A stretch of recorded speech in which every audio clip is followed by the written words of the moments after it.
One એટલે માત્ર વૃક્ષોનો સમૂહ નહીં, પણ પ્રકૃતિમાં રહેલા જીવોનું એકમાત્ર સરનામું.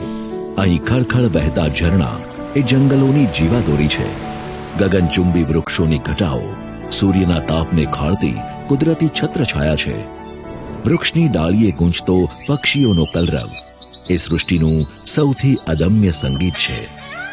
વનોની સજીવતા મુક્ત રીતે વિહરતા જીવોના પગરવમાં ધબકે છે. આ વન આપણને પ્રાણવાયુ, વરસાદ, ફળફૂલ, લાકડું, મધ, લાખ અને ઔષધિ જેવી વિવિધ વન પેદાશો ભેટમાં આપે છે અને અર્થવ્યવસ્થા જાળવવામાં મદદ કરે છે. જો વન સુરક્ષિત હશે તો જ પશુ, પંખી અને માનવજાતનું ભવિષ્ય સુરક્ષિત રહેશે. આવો આ આંતરરાષ્ટ્રીય વન દિવસ પર જંગલના આ અણમોલ વારસાને જાળવવાનું વચન લઈએ. વન અને પર્યાવરણ વિભાગ, ગુજરાત સરકાર દ્વારા જનહિતમાં જારી.